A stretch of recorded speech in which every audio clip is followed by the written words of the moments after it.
Hello guys, welcome back to तुमचे Muskan YouTube channel. तर मी काल ब्लॉग नाही टाकला कारण की नाही का थोडीशी बिझी होते म्हणून काल ब्लॉग नाही टाकला. तर आज मी शूट करते आणि आपली कालची स्टोरी थोडीशी अर्धा राहिली होती बिकॉज मी खूप जास्त इमोशनल झाले. सो आज मी ट्राय करीन की मला रडायचं नाही आहे आणि मी रडणार नाही आहे काहीच बोलताना. आणि आज मी इंडियन घातलं, इंडियन म्हणजे दरवेळेस मी वेस्टर्न घालते म्हणजे टॉप वगैरे असं. तर मी आज इंडियन घातलंय. मी कशी दिसते कमेंट करून सांगा. आणि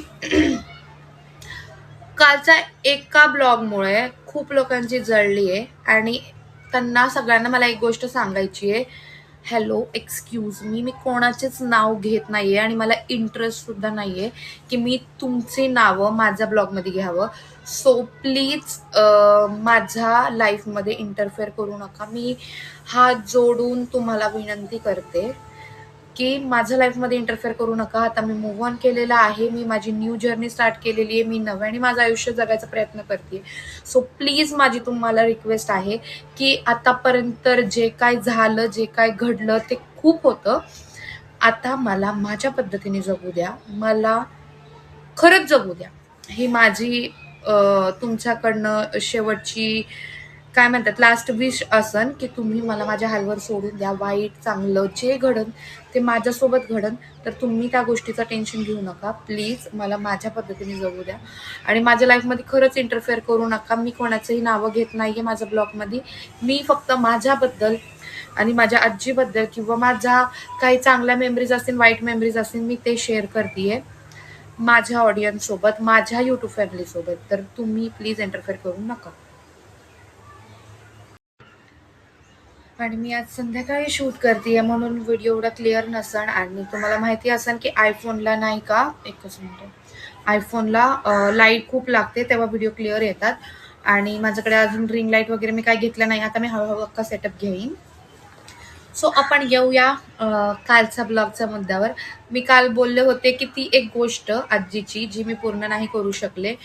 आणि ती काय गोष्ट होती, चांगली पण गोष्ट होती पण तेव्हा मी नाही ऐकलं ती गोष्ट आणि मला करायची नव्हती ती गोष्ट म्हणून मी नाही केली. आणि मला तो वाक्य सांगायचं आहे की काय झालं. जसं की काही लोकांचे असं व्ह्यू असेल की तू आजीसोबतच राहत होती तर मग आजीला का तू अशी बोलली की घरातनं निघ.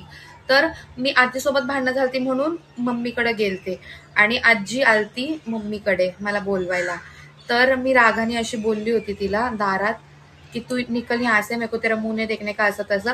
बट आजी माझी लहान मुलांसारखं दारातच उभी होती बाहेर. आणि मी म्हटलं की बघू खरंच गेली का नाही का. आणि मी बाहेर गेले. बाहेर गेल्यानंतर बघते तर आजी अशी उभी आहे आणि आजीने असं जोरात हक केलं मला वडून, एकदम जोरात. तो हक खूप जास्त मिस करते मी. इमोशनल नाही व्हायचं, नाही रडायचं. तो हक लास्ट हक होता माझ्या आयुष्यातला आणि तो हक नाही विसरू शकत मी कधीच नाही. आणि तेव्हा ती मला बोलली होती की देख, मैं तेरे अच्छे के लिए बोल रही, तेरे को भी मालूम है जो तेरे साथ मेरे जाने के बाद होने वाला है वो तेरे को मालूम है, फिर भी तेरे को ये डिसिजन नहीं लेने का है.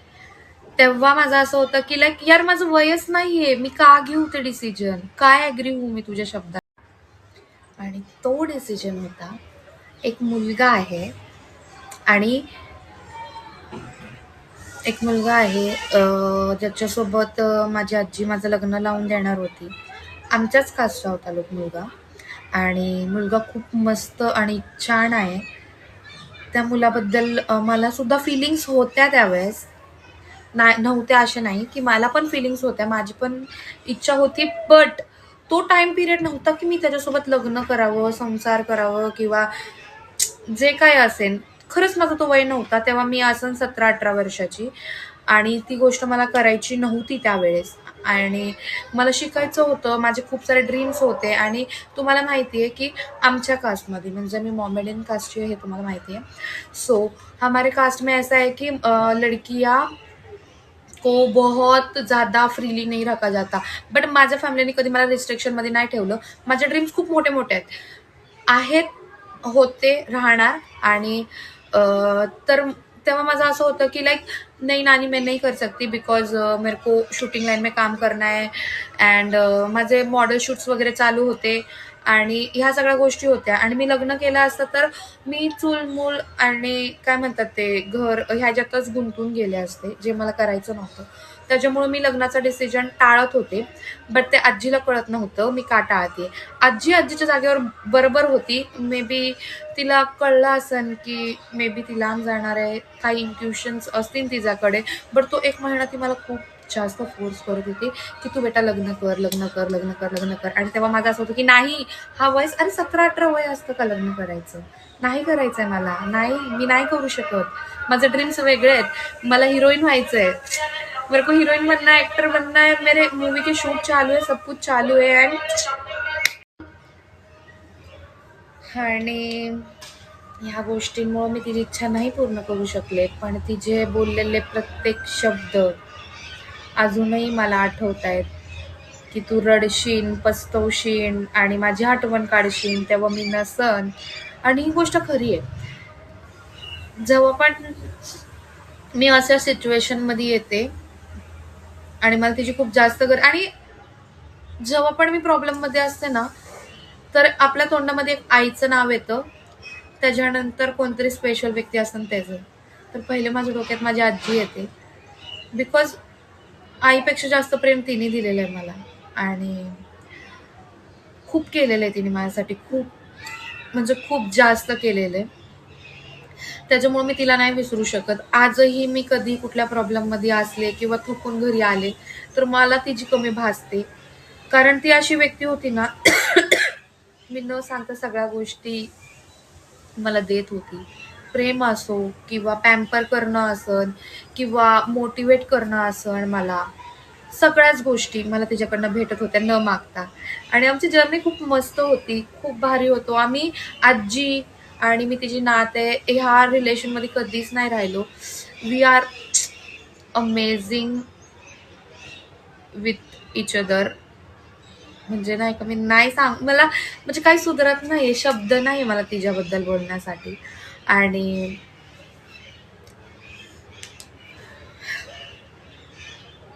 कसं असतं ना, माणसं आपल्या आयुष्यात असतात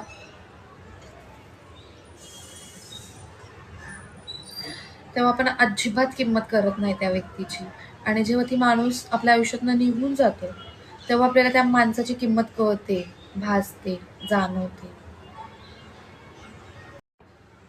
पण वेळ निघून गेल्यानंतर नाही का, त्या गोष्टीचं रिग्रेट करून किंवा त्या गोष्टीला आपण सारखं सारखं विचार करून ती गोष्ट परत येत नाही.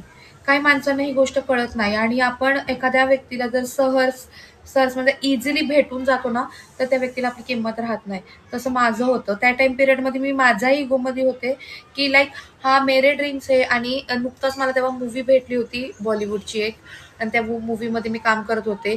बट कोविडमुळे ती काही मूव्ही बाहेर आली नाही. पण चांगल्या प्रोडक्शन हाऊसला काम करत होते मी. खूप मस्त प्रोडक्शन हाऊस होतं. खूप नामचीन प्रोडक्शन हाऊस आहे तो. अँड तेव्हा असं होतं की लाईक मेरे सपने मेरे को पूरे करने हैं. तो मी टाइम देत नव्हते, व्हॅल्यू देत नव्हते माझ्या आजीला. ती आजारी होती तरी मी तिच्यासोबत नव्हते. फक्त ते कोविड मधला काही टाइम पिरियडसाठी मी तिच्याकडे आलते. तो फक्त 1 महिना आम्ही एकत्र सर्व्हाइव्ह केला असेल किंवा राहिलो असेल. आणि त्याच्यात पण आमची बरीचशी भांडणं वगैरे झाली. असं वाटतं ना, माझ्याकडे डोरेमॉनचं गॅजेट असतं ना, तर मी परत एकदा मागं गेले असते आणि तिच्यासोबतचे टाइम खूप एन्जॉय केलं असतं. किंवा तिच्यावरती वेळ येऊ दिली नसती मी. कारण शी इज माय बॅकबोन. तिच्याशिवाय जगणं खूप कठीण आहे, खूप कठीण आहे. मी सगळ्यांना असं दाखवते की मी खूप हॅप्पी आहे, मी खूप स्ट्रॉंग आहे, मला फरक नाही पडत, मी दगड आहे. पण खरं सांगायला गेलं ना, तर मी पण एक माणूस आहे.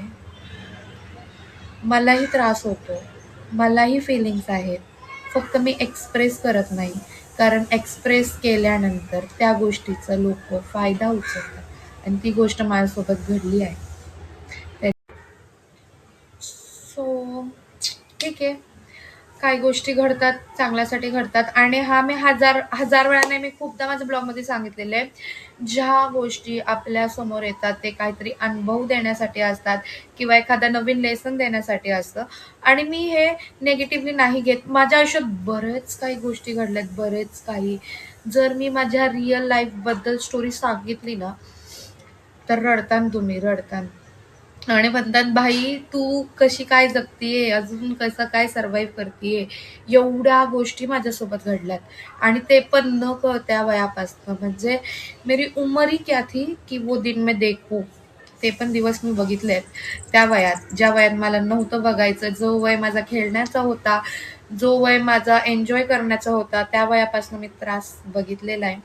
आणि माझ्यासमोर जर कोणाला ती गोष्ट फेस करत असत एखादा व्यक्ती, तर मला खूप लवकर क्यू येते त्या व्यक्तीबद्दल. आणि असंच माझ्या लाईफमध्ये जाऊ द्या, त्या गोष्टींवर नाही बोलायचं मला. सो मी असेच छोटे छोटे ब्लॉग बनवत राहणार आहे. बस मला तुमच्या सगळ्यांची सपोर्टची गरज आहे. आणि माझ्या आजीचं अजून एक ड्रीम होतं की मला मोठ्या टीव्हीवर बघायचंय. मी एक दोनदा केलेले इव्हेंट्स, पण मी एवढं फ्रंट फुटला नाही दिसलीये. बट आय प्रॉमिस यू की मी एक दिवस नक्कीच तेवढी सक्सेसफुल होऊन राहणार. जेवढी लोक मला मागं वळतात ना, त्यांना माझं चॅलेंज आहे, जेवढं तुम्ही मला मागं वळतात तेवढं मी पुढे जाणार. आणि एवढी वर्ष मी स्ट्रगल करते ना माझ्या आयुष्याची, अजून काही वर्ष, बट मी मरायच्या आधी माझ्या आजीचं ड्रीम पूर्ण करून राहणार आणि करणार. हे प्रॉमिस आहे माझ्या आजीला. सो असेच मी छोटे छोटे ब्लॉग डेली रुटीन मला दाखवायचं, पण तेवढं वेळ भेटत नाही. मी कामात असते किंवा मला शूट करायला जमत नाही, त्याच्यामुळे मी शूट करत नाहीये. सो आज मी असंच शूट केलं, म्हटलं जाऊ द्या. मी प्रॉमिस केलेलं आहे, तर मला काल नाही जमलं तर आज काही करून आपल्याला व्हिडिओ टाकणंच आहे. त्याच्यामुळे मी आज शूट करते, ते पण संध्याकाळच्या वेळेस करते. आणि हा माझ्याकडे जास्त चांगला बॅकग्राऊंड नाहीये किंवा माझ्याकडे इक्विपमेंट्स नाहीये, त्याच्यामुळं असं आहे. बट आता मी थोडीशी स्टेबल नाहीये, मला थोडा वेळ लागेल, बट मी सगळ्या गोष्टी मॅनेज करणार आहे लवकरात लवकर. हा अख्खा घर मी एकदम भारी बनवणार आहे. आणि शूटसाठी, म्हणजे स्पेशली शूटसाठी मी पूर्ण सेटअप बनवणार आहे, जिथं मी मस्त बसून शूट वगैरे करू शकते, तुमच्याशी गप्पा मारू शकते. आणि हा गाईज, प्लीज तुम्ही माझी यूट्यूब फॅमिली आहात, तुमच्याशिवाय माझं कोण नाही आहे. माझे सगळे प्रॉब्लेम्स मी तुम्हाला सांगणार आहे, असं मी तुम्हाला प्रॉमिस केलेलं आहे. तर मी प्रयत्न करत राहीन की माझे सगळे प्रॉब्लेम्स मी तुम्हाला सांगत जाऊ, दाखवत जाऊ. आणि हा माझ्या आजीचा जो ड्रीम आहे तो पूर्ण करण्यासाठी मला तुमच्या सगळ्यांची सपोर्टची खूप जास्त गरज आहे. सो प्लीज मला तुम्ही सपोर्ट करा. आणि ज्यांना माझे, आणि एका एका व्यक्तीला माझी रिक्वेस्ट आहे, प्लीज जर तुम्हाला माझे व्हिडिओ बघायला आवडत नसतील तर नका बघू. मी तुम्हाला फोर्स केलेलं नाहीये किंवा मी तुम्हाला असं धरून मोबाईल समोर किंवा चॅनल माझं ओपन करून बसवलेलं नाहीये की माझे ब्लॉग बघा. मी तुम्हाला फोर्स करत नाहीये. तर प्लीज तुम्हाला आवडत नसतील तर नका बघू. माझं तुमच्या एका व्ह्यूनी मी करोडो रुपये कमवणार नाहीये. अजून मी काही 1 रुपया कमवत नाही युट्यूबवरनं. तर तुम्हाला असं वाटत असेल तुमच्या एक व्ह्यूनी मी खूप मोठी होणार आहे, तर नाही. समजलं? आणि हा मेन जो मुद्दा बोलत होतो त्याच्यावर आपण बोलूया. तो व्यक्ती, त्याचं नाव नाही घेऊ शकत, सॉरी, त्याचं नाव नाही घेऊ शकत माझ्या ब्लॉगमध्ये मी, पण